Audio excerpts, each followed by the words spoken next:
No WWE talent becomes a legend on their own. Every man's heart one day beats its final beat. His lungs breathe their final breath. And if what that man did in his life makes the blood pulse through the body of others and makes them believe deeper in something than larger than life, then his essence, his spirit will be immortalized by the storytellers, by the loyalty, by the memory of those who honor him and make the running the man did live forever. You are the legend makers of Ultimate Warrior.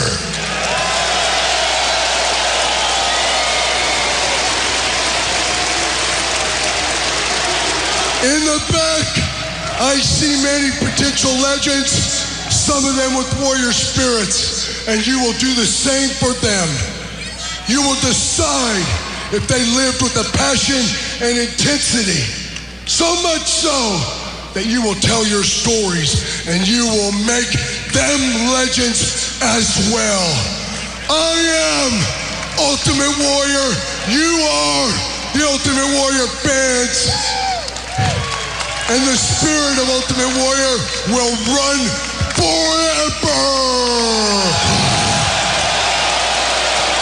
Hulk Hogan! WBCB presents Pro Wrestling Weekly. There were warriors that made similar sacrifices, injected themselves with the poison of mankind. Call in with a question or comment at 215-949-3232 or 888-922-2149. Normal things that normal people adhere to mean nothing to me and the pack of warriors that ride my pack. And now, here's your host of Pro Wrestling Weekly, Fearon Derry. Come on in. We're nightmares on the best part of my day. There's the sound of the bell, and we are off. This is Pro Wrestling Weekly here on 1490 WBCB and online at WBCB1490.com. Fearon Derry here with you alongside Nick Cataldi. Yay! That's right. That's not recorded. That is him here live and in color. Or maybe I'm the one who's live and in color. I don't know. Something like that. Yes, a lot you had to bring about. The racial element into this, didn't you? Well, no, I'm wearing a colorful red jacket. What a dope I am. Well played.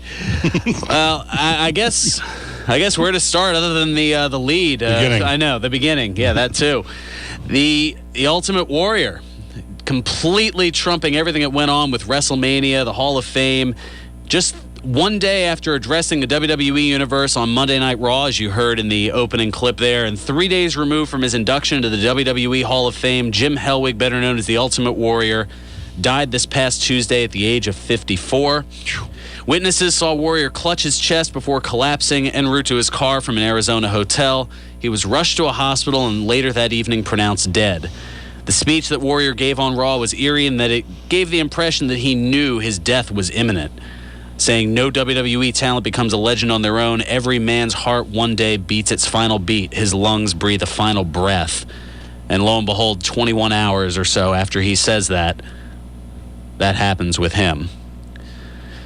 Oof. I'm at a loss for words. It does seem kind of eerie, doesn't it? Yeah, it's really creepy. The timing was incredible. Yeah, I mean, I remember getting the news. I just finished work at my full-time gig and was on my way home, and I got a text from my buddy Tim saying Warrior died, and I thought it was some sort of a rib, especially because he's a bit of a prankster, a ribber in his own right. And I look it up, and lo and behold, WWE has a statement. Triple H, Stephanie, Vince McMahon all have things up on their Twitter. And I just remember getting this empty feeling in the pit of my stomach that that feeling that one of your childhood heroes is gone. I mean, the only other times I remember feeling that were back in 2004 when Christopher Reeve passed away, Superman from the movies back in the 70s and 80s. And of course, a little under 3 years ago when Macho Man Randy Savage passed away. Right. And I had this same feeling here. I mean, just talking about it, I'm getting a little bit of the same feeling here on the air. It's so surreal. It's part, I think I'd posted on Facebook and Twitter, it's part of a surreal roller coaster of emotions that professional wrestling fans have had over the course of the last week. And, we've got the opportunity to talk about all of it. I mean, the lows of The Ultimate Warrior, the absolute shock of The Undertaker losing to Brock Lesnar at WrestleMania, the streak ending, now 21-1 at WrestleMania, and now the speculation, is this where The Undertaker calls it a career?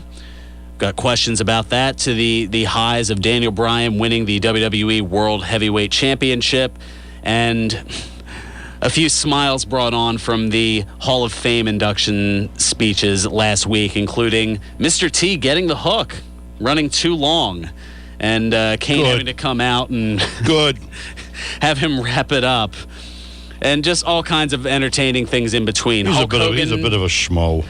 Hulk Hogan coming out in the beginning of WrestleMania and forgetting where he was and addressing the New Orleans Superdome crowd, saying that he was in the Silverdome, which, of course, is where he body slammed Andre the Giant at WrestleMania 3. And that led to some hilarity with The Rock and Stone Cold Steve Austin coming out. An unintentional humor that it seemed to work on the grandest stage of them all.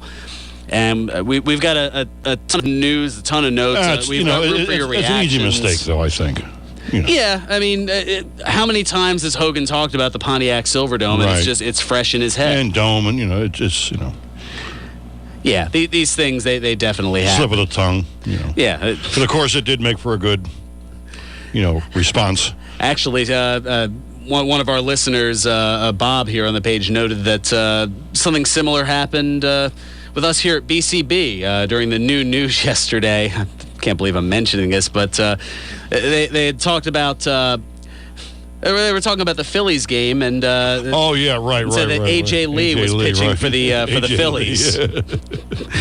Which I said in the anchor's defense, just prior to his taking the airwaves, we were having an in-depth wrestling discussion here at the station. So it's a good thing he didn't say Clyde Lee. He played for the Sixers back in the 70s. Oh, and the Warriors. Yeah, Clyde Lee's on the mound tonight. Yeah, and I even noted just recently, I've had my share of gaffes over the years, most notably here on the show. We all have. Oh, yeah, exactly. Confusing the Blacktop Bully and Bunkhouse Buck, referring to the infamous King of the Road match where Dustin Rhodes and the Blacktop Bully fought on the back of an 18-wheeler. WCW Uncensored 1995. I'll have to bring it up for you at some point. But thanks to the folks over at OSW Review, I'll definitely never forget the Blacktop Bully again. And that's all I can say about it without getting kicked off the air. We'll just leave it at that. Check out their review of SummerSlam 1992, and you'll hear what I'm talking about and understand. And then the other, remember the old high-low contest that we had? Yes. I accidentally gave out the mystery number on the air. That's pretty bad. Yeah, well, I had just started the overnights here, and needless to say, I was a little sleep deprived, and the person had guessed 800 or whatever, and I was like, the number's lower than 432 or whatever it was, and just I'm sorry. Just a complete slip that I didn't even. So we all make. I don't remember this. I'm sure. Then again, maybe I was told. I just don't remember it. You know what? I'm sure it's immortalized somewhere in my files. And as much as I love to have it buried, I'm sure it'll get dug up now that I've brought it up. See, I'm trying to bring some smiles and laughter after what has been just a somber week. Kind of like the Marx Brothers bit where you got the secret word to get into the speakeasy, and Chico says to Groucho, "You got to say swordfish." And Groucho thinks, "Is it swordfish? Yeah, come in." So little things like that. Oh man, I'm laughing at myself too. What did I say once? I think I said Joe Perry was lead singer of the of Aerosmith. It's actually Steven Tyler. Steven Tyler, yeah. No, I think Joe Perry is like one of the band members. He plays in a band. But But I was thinking That wasn't way. But I was thinking Steve Perry or something. I don't know. Journey, I think, was the song before that. So I bungled it pretty good. We've all done that. That's kind of what makes it fun, and that nobody, not even Kurt Hennig, is perfect. Yeah, right. Mr. Perfect. The Lexicist, the Lart, it's WrestleMania 9. I said maniacal once instead of maniacal. Maniacal? Yeah, and I caught myself immediately. I said, why did I say that? Sometimes, not to get too far off what we're doing here. Sometimes why not? No, sometimes a joke all of a sudden becomes your reality. Oh, yeah. And I may have said maniacal a few times as a joke, and all of a sudden here I was reading a newscast on the air at another station. Can you believe that? And I said maniacal. I said maniacal. Dimwit. Maniacal. You put the emphasis on the wrong syllable. Yeah. That's exactly what happened. Happens to us all the time. Definitely happens to us all the time. All right, let's get to the phones. Let's get some reaction here. Again, trying to bring some laughs and some levity here. Let's go ahead and bring up Old School here, who's been hanging patiently. Old School, welcome to Pro Wrestling Weekly. How's it going? What happened to the Open Warrior? How did he die? Well, they haven't released the autopsy reports yet. The autopsy was scheduled for this past Thursday.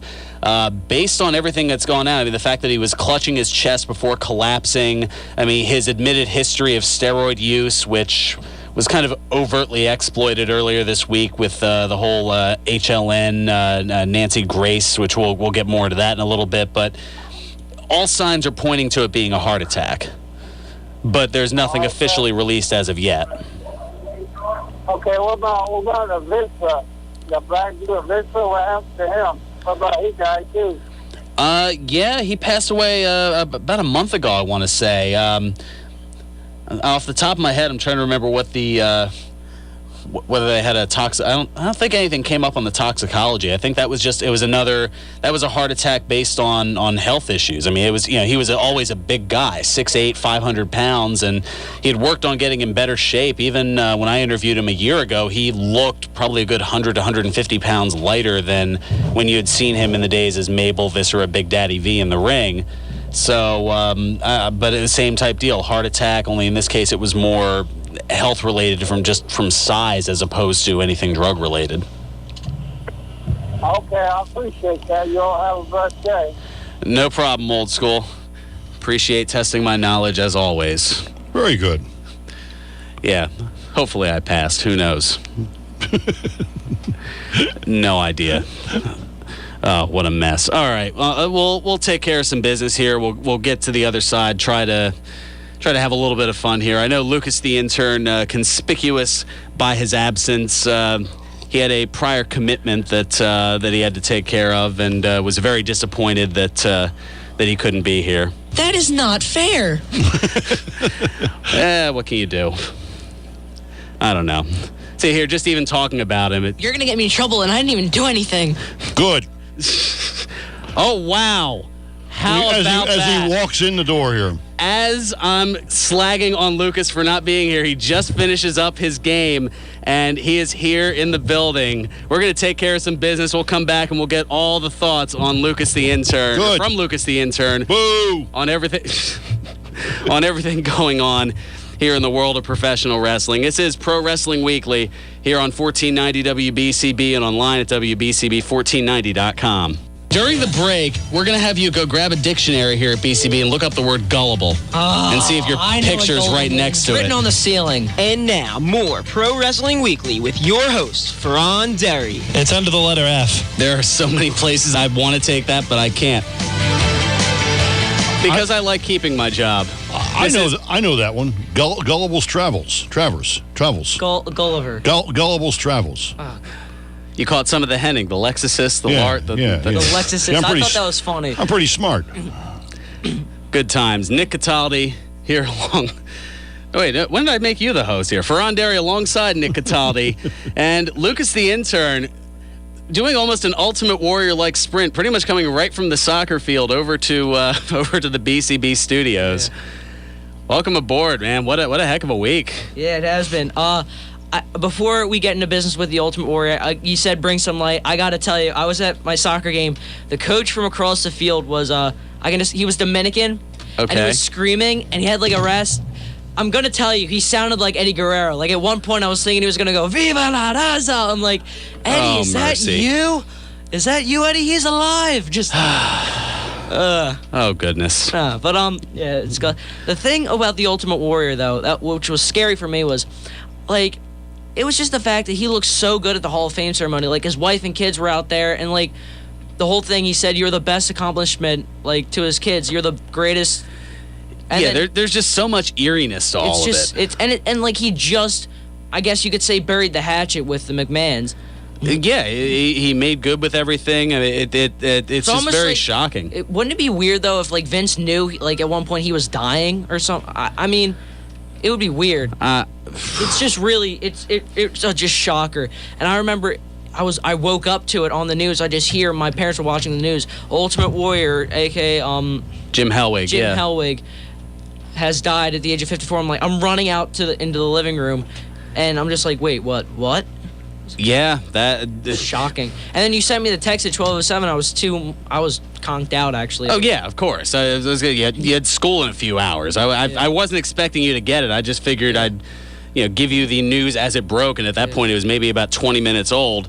And somebody who gave that news to me, actually on the line, Tim from Northeast Philadelphia. Tim, welcome to Pro Wrestling Weekly. Hey guys, what's going on? Not too bad. Long time no talk. Long time? Well, no, in person. Yeah. Well, yeah, in person, exactly. The dulcet tones. Yeah, hearing all the Ultimate Warrior talk, still eerie. Yeah, it's kind of surreal. I mean, it put WrestleMania pretty much on the back burner. I don't know. I think this whole WrestleMania was a surreal thing. Just the whole experience. I mean, Taker losing was one thing. Everyone, I think I might have told you, everyone had this feeling in their stomach like, what happens next? Oh my God, I don't know how to feel. I felt like a loser because I had that feeling for the next day. And then the Warrior dying added on to that. It's one for the record books. I don't know what people are going to remember for it. Unfortunately, it's not going to be Daniel Bryan. No, I think Triple H almost got what he wished in kind of burying the lead of Daniel Bryan getting his yes moment. Yeah. Hey, maybe that's what was behind the streak. Hopefully, he had nothing behind the Warrior. Yeah, I would hope not. Like Triple H's revenge from WrestleMania 12. There we go. Yeah, exactly. That, and I think his other revenge was having Stephanie dress up like a mime at WrestleMania. Oh, jeez. Will you stop? Actually, I thought she looked good, so I can't say anything. Yeah, they're there. Those legs, I will say, those legs. Ugh, that was... Me and Ryan Hart were just, like, in there in shock and awe. Among other things. I don't know what I'm allowed to say on the radio, but she is one hot. She is all the way live, as Ric Flair said many a time back in the day. That's a good way to keep things out of trouble and make me not have to hit a button to cut things off there here. There you go. She's all the way live. There we go. Yes, that works certainly well. I don't know. I think she's probably the hottest diva on the roster right now. When do you think you'd ever hear that? Well, I disagree on that one. Here we go. AJ, besides AJ. Okay, you're back in my good graces. Yes, because being in the good graces of the intern is essential, apparently. I must say, I'm a little like, I mean, I guess you saw it was coming, Paige winning the Divas title, but AJ had a good run. I didn't see that coming. As long as she's still on the roster and not married to CM Chump, I think I can be good. Do you think that was a way of getting the belt off of her, though? Who knows? That's one of the complete subplots leading into. Well, I mean, we're 3 weeks and a day now out from Extreme Rules. Yeah. Yeah, I know. They're going to lose a week of building too, because this Monday's all about Ultimate Warrior, right? Yeah. Well, at least mostly. I actually wanted to bring something up about Paige though, because remember what Kyle said back at the Rumble, or I think it was either TLC or the Rumble, that they're saying that he hopes they bring Paige in as like as Bray Wyatt's, like, they bring her in as Sister Abigail, basically. I do remember him mentioning that. A lot of people were saying that. Yeah, I'd like to see that happen. Well, I think now that she's had her debut, I don't know if they're necessarily going to go that route. Anything else before we move on here? I'm kind of up against it a little bit here, Tim. They should pick Nikki Bella to be the new Sister Abigail. Nikki Bella to be... Well, it would be interesting considering the whole Cena-Wyatt feud. Thanks so much for the call. I greatly appreciate it. Man, a lot of people wanted to chime in on, everything that's going on here. Now, I was going to say, let's get back to it just because the lines are pretty much jamming up here. Let's get to Ron from Morrisville. I think I know where he's going to go, and I have a hunch it's in a direction that we're not anywhere close to at the moment. Let's go to Ron from Morrisville. Welcome to Pro Wrestling Weekly. Well, I'm not going to the hunch you said. I was just going to say your predictions are starting to go wrong, more wrong. But I got more right than wrong. If I noticed you made like a big deal about that. Okay, I thought that it was a slam dunk that Taker was going to win, as did I'd say about 95% of the wrestling audience. And well, everybody thought that. Yeah, so you're gonna make a big deal about that? You got it wrong. Like I think you've been hanging out in the walls too long with certain rodents. No, don't get him involved in it. No, I'm just saying that, the fact that, Sting is coming to WWE, so I figured Sting would be the one that do it, or next year maybe somebody else. But I'd never dreamed Brock Lesnar. I mean... Well, the more you look at it, and believe me, initially I had the same shock as everybody. The bug-eyed, mouth-open guy... that has pretty much been a subject of memes all week just for his complete shocked reaction. That, I think, describes a lot of us, but taking a step back and just kind of analyzing it, it makes a lot of sense. The Undertaker... Over with now. Well, maybe within the last year, The Undertaker kind of went, all right, I'm turning 49. Punk was able to bring me to a great match, but in the last year, I've aged about 5 years. Because sometimes got a baby on the way too with Michelle McCool. Sometimes that, there is that factor as well. So you guys are trying to say that this is probably the end of the Undertaker. We won't see him next year to start a new streak. I think if anything, he's coming back to be inducted in the Hall of Fame. It'd be just after his 50th birthday, kind of a nice way to wrap a bow up on his career. That I think would make sense. A year removed from Paul Bearer being inducted. We could see I could see him making cameos, but not exactly like. No, he's not gonna be like the same Undertaker. Yeah, I don't think you'll be seeing him in backstage skits with Ron Simmons going, "Damn!" No, I don't think that's happening. If a guy gets out of line or something, he comes out, tombstones him, and then we're good. We'll see. And then, I do want to mention something about this business with the Ultimate Warrior. That caught me off guard. I mean, he came out Monday night, seemed very okay, and then reading the next morning on your column that he had passed away, I was like, wow, that makes sense. He was doing so good. You look like he wanted to make a comeback on Monday night, the way he was talking. Yeah, a lot of people are actually saying that, making a comeback. John from Northeast Philly chiming in on the Facebook feedback. He put up a picture of the bug-eyed guy from Wrestlemania. He said, "What? Fearon was wrong?" Yeah. You know what rumors how rumors were speculating that he wasn't supposed to win. It was actually the fact that I think there was one that's really going around that basically because Undertaker suffered the concussion, he just told Lesnar to pin him. I mean, here's I'm just gonna nip all that in the bud. Here's how it makes sense. If you put Cena in there, okay, maybe from a wrestling fan standpoint, it makes a little bit more sense because everybody knows him as Super Cena. But outside of the professional wrestling world, if you just had average Joe outsider who has never seen professional wrestling before and they see a 36-year-old Brock Lesnar, former mixed martial arts world heavyweight champion, and The Undertaker, a 49-year-old career professional wrestler, you put them up in an actual real fight, Lesnar would destroy him. Yeah, but also it was the fact that there was a thing going back. There was an old UFC promo with Undertaker and Lesnar. My one of the teachers at Pennsbury found that out. He was saying like, Oh yeah, Taker was in attendance at one of Lesnar's fights, Yeah, and I and he believe said Lesnar lost, and there was a little bit of a stare down There was, between like- The Undertaker and Lesnar, and a lot of people thought, oh, that's foreshadowing. Lesnar might be coming back to WWE, because at that point he was fully into yeah. UFC. There was he was like, there's a promo that they did, and he said like, you'd probably be one of the people I would lay down the streak for. It was or something along those lines. Like they're actually good It friends makes outside. sense. They're good friends outside of like. Oh yeah, there's a huge respect factor there, Plus the because fact that Taker is such a huge MMA Yeah. fan. So I think Goldberg was too, but I'm not sure. That's just bringing in. I'm not like saying That's one of those pie in the sky Yeah. type things. Just Goldberg at this point has been No, around I'm not for. saying he's coming back. Oh, yeah, I'm no, just I saying, know. like, he was probably.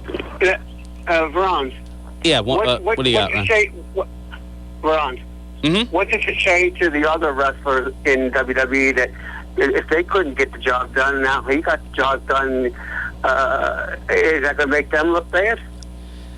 I don't think so. I mean, I'm trying to find another comparative example. I mean, look at the New England Patriots from a few years ago, where they went undefeated all the way up to the Super Bowl, and then the New York Giants upset them. Does that make all the other teams look bad for having not beaten the New England Patriots? Yeah. Not necessarily. That's I mean, a it good just example. it's one of those. Example.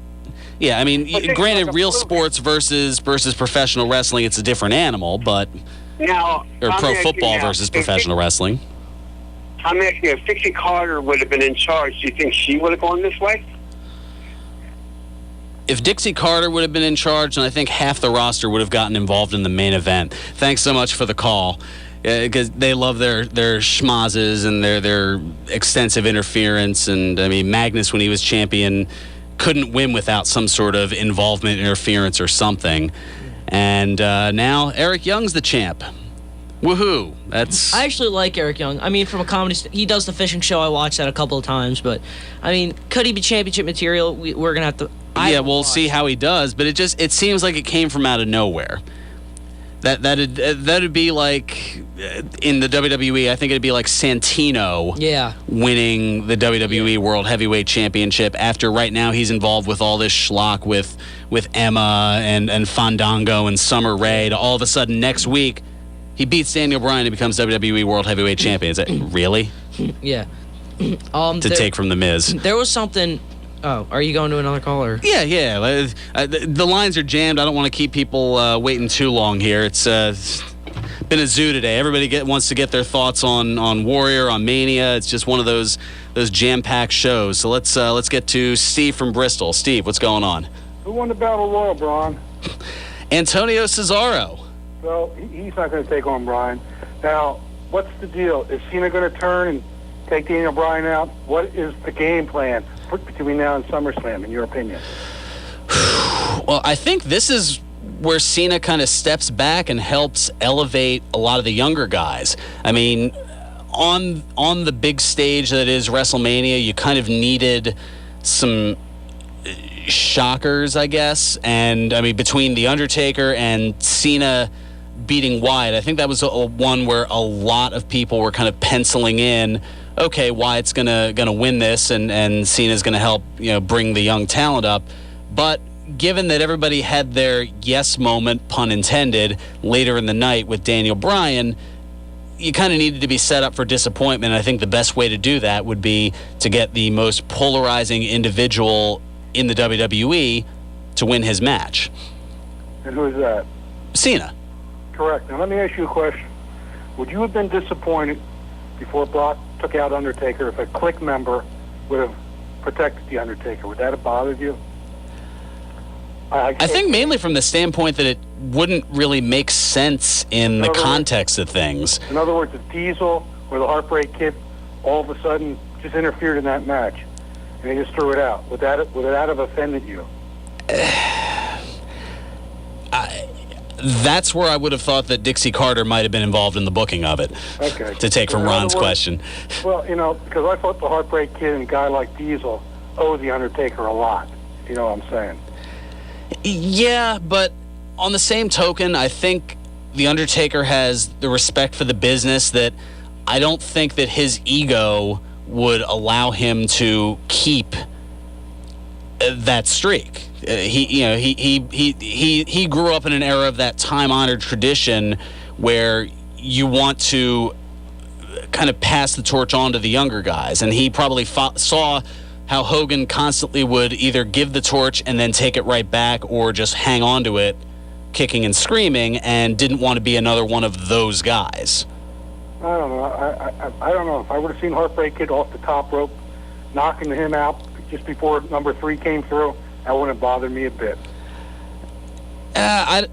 It's a stretch as far as making sense. I mean, we haven't seen Shawn Michaels involved with anything in The Undertaker in a couple of years since his matches with Triple H. I mean, his retirement match is now, 4 or 5 years ago? It just, I don't know. It seems like it's drawing to an unnecessary feud, going a little too far back in the Wayback Machine. Vince McMahon always believes that wrestlers or wrestling fans don't exactly have memories, so he wouldn't go back to something that far. And the final question is, this man who died, is he going to be treated like Chris Benoit, or is he going to go a totally different direction? They're going to glorify this guy forever. I think you've gotten your answer over the course of the last few days. I mean, I can't imagine that there's going to be some instance that's going to cause WWE to pull a 180 and completely blacklist him after they did the Hall of Fame induction. They had him appear at WrestleMania. They had him appear at Raw. They're talking about this Monday. They're going to be doing it's going to be a glorified tribute show to the Ultimate Warrior. I don't think there's going to be anything that's going to change that. So they're going to show the match in its entirety where he beat Hogan at Hulkamania to really make it special, right? Oh, they already did that with the tribute that they did Wednesday night on the WWE Network. Okay. Including they put it in its entirety, and even included, as Justin from WrestleCrap.com pointed out, they included Jesse Ventura's Richard Belzer comment, which I don't think has been heard since the original pay-per-view broadcast. I don't know. Vince McMahon does fascinate me more and more every day. Well, he's no spring chicken anymore, that's for sure. He'll be 69 later this year. Yeah, well, his idea of history is to change it every chance he can.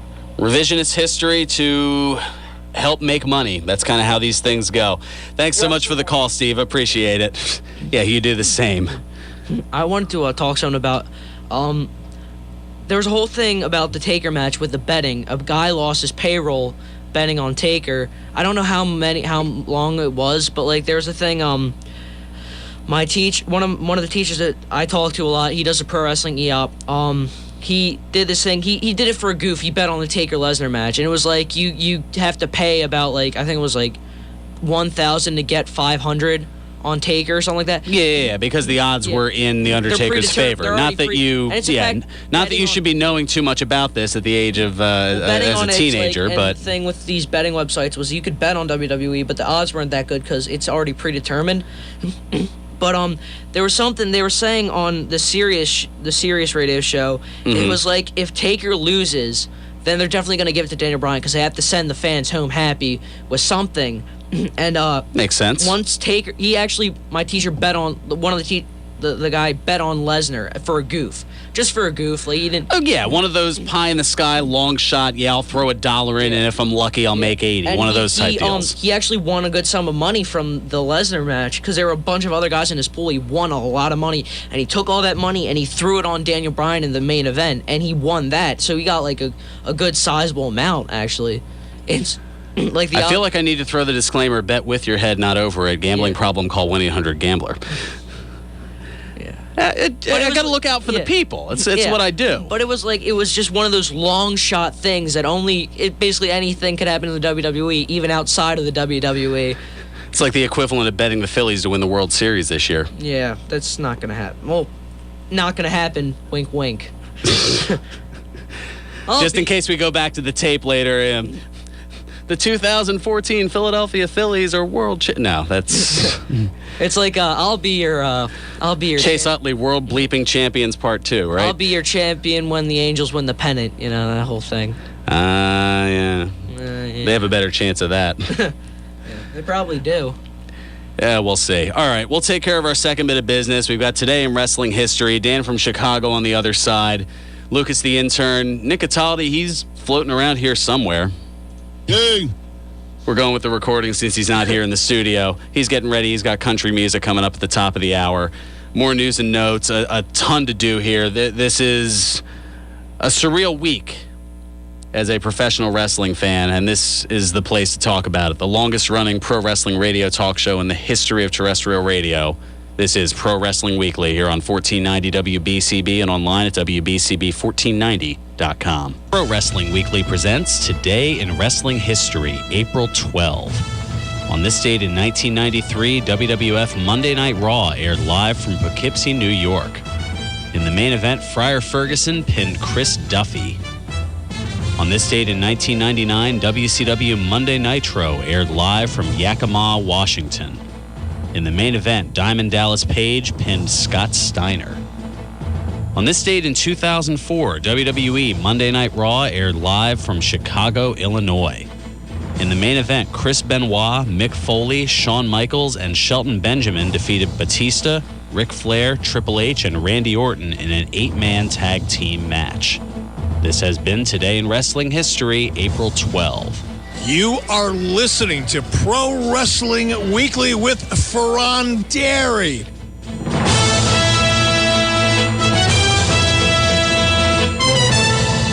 Welcome back to Pro Wrestling Weekly here on 1490 WBCB and online at WBCB1490.com. Fearon Dairy here with you alongside Lucas the Intern and Nick Cataldi. Yay! Giving him a break. I'm running the board today. He works hard, so gotta let him rest every once in a while. Oh, my mic's still on. Oops. All right, Sid thing. We're live, Sid. Yeah, exactly. We're live. Very good. Somebody's either Botchamania, maybe? Is that? Yeah. Well, that and you told me about. Oh, that's right. I did tell you about that. And you retained information. Oh, he listens. It's so good. Yeah, he's makes me so proud. Yay. Yes. All right. Yes. Something else I should be proud to tell you about. George's Cards and Collectibles. They're rounding out their triple header over the last 3 weeks with WWE Hall of Famer Hacksaw Jim Duggan. He's at George's in the Oxford Valley Mall right now until 2 o'clock this afternoon. And just announced for about a month from now, Saturday, May 10th, another WWE Hall of Famer. That's right, the Birdman, Coco Beware, will visit George's in the Oxford Valley Mall from noon until 2 p.m. Nick's so excited, he's making his way over to the mall right now. Okay, maybe not. He's got work here to do. He'll send me later. That's what. For more info about the upcoming Coco Beware appearance next month, including ticket info, you can call 215-943-2475. You can visit them online at georgescollectibles.com. But Hacksaw Jim Duggan's there right now, so what are you waiting for? Go. You can put $14.90 on in the car. Go on. It's okay. We'll get to Dan from Chicago here, and that'll solve for time until you can get to the car. There we go. That's the way we'll go. Dan, welcome to Pro Wrestling Weekly. What's going on, guys? What's the good word?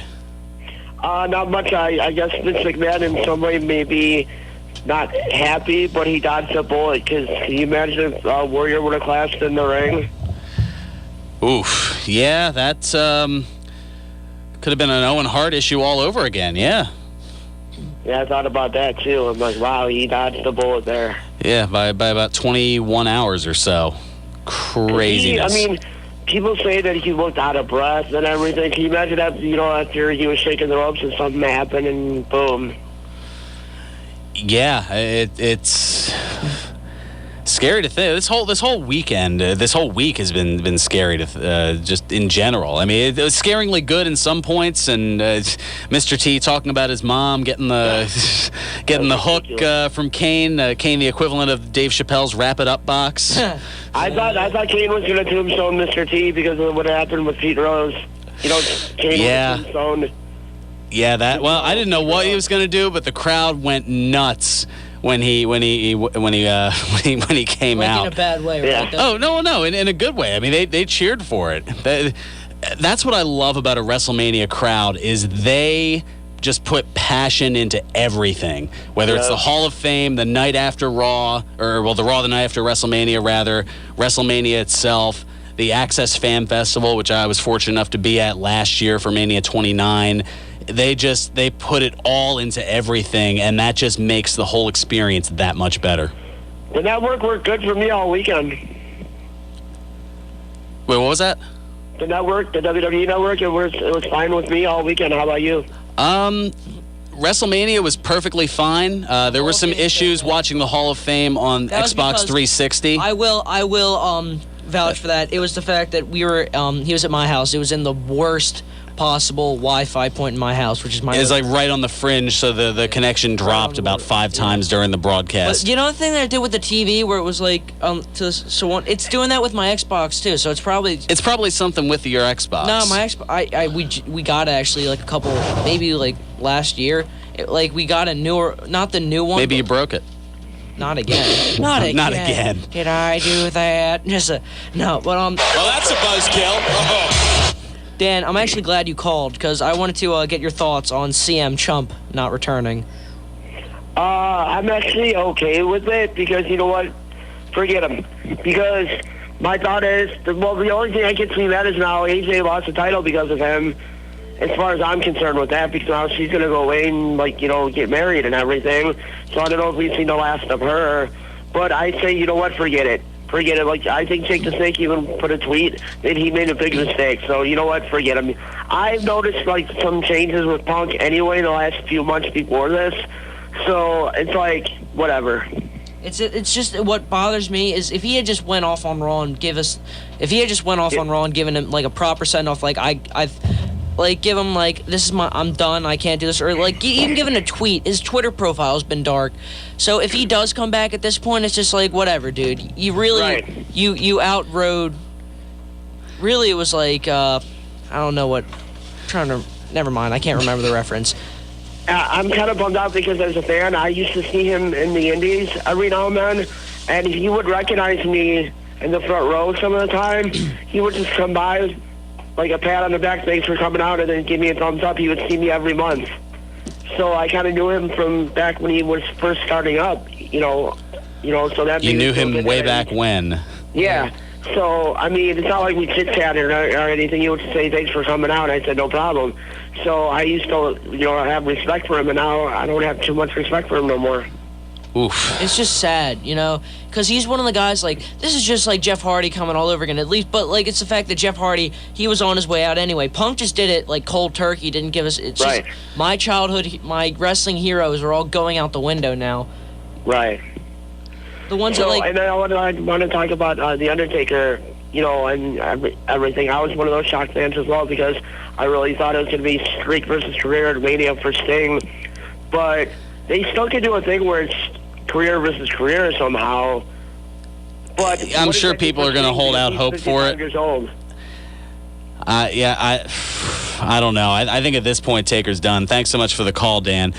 At this point, I think we're taking The Undertaker for granted and not realizing that the reality of the situation is he's almost 50. Yeah, he's spent quite a bit of time in the ring. Almost a quarter century. Believe me, I hate to move on, but I think this is kind of his way of saying, you know what, moving on is going to suck, but here it is, deal with it. And this is the last thing I'm going to say about CM Punk, I think, for a while. And I'll try until next week. I'll try to keep my word to it, but it's the fact that it's like with CM Punk, he was the guy I looked up to because he was just like me. He was pushed around a lot, he was small. A lot of people told him he couldn't wrestle, or you're too small, you can't do this. He was pushed around a lot. He was he was a backyard wrestler for a while, and it's just I looked up to him, and now he just walks out on us, and it's just one of those things. So the fact that somebody who you idolized is essentially, in your eyes, quitting. He turned his I understand that you're not happy with your career, but give the fans something to hold on to. Give him a proper send off. Don't just I gotcha. Now, you were talking about sad things. How about this? I mentioned it briefly earlier, the whole Nancy Grace fiasco. I hate Nancy Grace. CNN headline news host sparking the outrage. Nancy Grace, she had the show this past Wednesday night with an interview with Diamond Dallas Page regarding the Warriors' death. The segment ended up being a soapbox for Grace to automatically link any death in wrestling of someone under the age of basically 60 to drugs or steroids. Her erroneous list of wrestlers who she alleged died due to drugs included Gary Albright, who died of a heart attack, Brian Hildebrand, better known as referee Mark Curtis, stomach cancer, referee Joey Morella, car accident. And that's Gorilla's kid, isn't it? Yeah, Gorilla's kid. And most notably, Owen Hart and his accidental fall from over the edge 99. She tried to lump all those into one giant bowl of steroids and drugs. Well, sometimes these people think if they say it fast enough, nobody will catch it.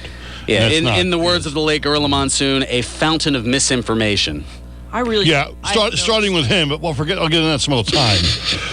But yeah, Page issued a statement on Twitter Thursday regarding his appearance, saying, and I quote, "I went on Nancy Grace last night expecting to discuss Warrior the Man. Had I known the only topic discussed would be steroids, I would have not participated. At the time, I was also unaware of the list that was shown to the viewing audience. To imply that all of the wrestlers on that list died from steroids was wrong, and for that, they owe the families an apology. Again, my only intention was to discuss Warrior the Man and share some stories about how dedicated he was to the wrestling business. I am saddened that was not what happened, and my thoughts remain with his family." You know, I have no respect for people like Nancy. I have no respect for people like Nancy Grace.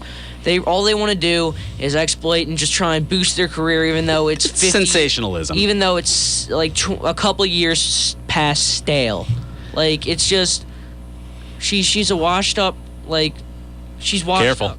Her career's washed up, and she's trying to reboot it by like exploiting some of this stuff when she doesn't even know what the heck she's talking about half the time. It really just. Did she apologize? Nope, I don't believe she has. I don't believe she has either. All right, well, before I have to apologize on Lucas's behalf, let's get back to the phones. Let's get to John from Northeast Philly. John, what's going on? You know, she's going to be sitting around going, "I don't get no respect, I tell you." Very nice. One thing, though, I mean, I understand, like, he probably was with a set mind of going in there and talking about things with Warrior. He should have got up and just stopped the interview. Just got up and walked out. Uncomfortable and just walked out. And let her pull a Lawrence O'Donnell and interview an empty chair. Oh, there you go. Or Clint Eastwood. He should have got up and did that. Or Clint Eastwood. Yeah. Yeah, I'm sure there have been quite a few of those. That list was, you know, I don't think it was compiled by her, though. It was the government. You've seen it. I've seen it. That's true. That is a truth. It probably wasn't. But then again, conspiracy. Then again, it doesn't justify her just reading it without double checking. She didn't even read it. It figure of speech. Crawl on the screen. Well, just a figure of speech. Actually, I'm just Yeah, I got you. This whole thing with the Ultimate Warrior, though, on a serious note, it just reminds you, in the most unsettling of ways, in the most sudden of ways, when it comes to life, just who's really in charge. It's a real unfortunate and sad situation because, you know, it's another part of our childhood just going away, whether it's through death or horrible Michael Bay movies. It's just another angle, a part of our childhoods that are just reminding us that we're all getting older, we're all growing up. Younger fans truly may not necessarily understand how important he was, because at a time when Ultimate Warrior was running around, you also had Randy Savage and Hulk Hogan, and he was able to keep up with guys like that of their level and their stature. So certainly a lot of respect has to be given to the man, and I can't wait to see what kind of tributes they're having in store for him on the network. I actually saw a little blurb on the network come up for it. A little bit after I saw the Facebook post, it was like a little icon on the screen that said breaking news, and it kind of like just popped up in a text kind of like message. Huh, interesting. So they're trying all kinds of different things, and I guess the more they do it, they're hoping to kind of rally as far as the stocks, because right now, oof, talk about a nosedive. Xbox One. Waiting. Yeah, you're chomping at the bit to get it on Xbox One, huh? That's the... Yes, I want to control it with my voice. It's the 21st century, but it won't sound good with me controlling a voice that I have the flu, you know. That's a good idea. I mean, it dropped about 30% over the course of the week just because the number of subscribers wasn't, I guess, what stockholders had hoped it would be. Only about 2/3 of a million subscribers, and next thing you know, it opens on Monday at $27 a share, and it's close to $20 now. So everybody... Get back in there at once and sell! Trading places. Yes. Yeah, that's that thing with Ralph Bellamy. Yeah. Thing with the voice control. You think Dan from Chicago's going, Xbox, Serge Crispinois. Taking shots. Good movie. Well done. Always goes there. I'm sorry. Yeah. I'm sorry, Dan. You know. That's not true! That's impossible. Oh, just having fun. That's what we're trying to do here. The Undertaker's a man. He's 40. Come after me. Oh, gosh, Mike Gundy. All right. Thanks so much for the call. We got to get rolling, John. Got to get out of here. We've got country music with Nick Cataldi up next. And, Yay. yeah, more insanity. He's not allowed to do that when I yay. Yay. It's my yay, not his. It's my yay. Wow. That is not fair. Yeah, Right. see, that is Yeah. not fair. Well, it's not fair to me. I'm telling. Oh, boo-hoo. All right, we got to get out of here. We'll be back next week with more insanity, more news, more notes, hopefully a little bit more fun. That. Yeah, I resemble that remark too. This is Pro Wrestling Weekly. This is 1490 WBCB, Levittown, Fairless Hills, Trenton. Nick Cataldi, he's up next with country music, and we'll be back next Saturday, noon to 1 here on BCB. 1490 WBCB, Levittown, Fairless Hills, Trenton.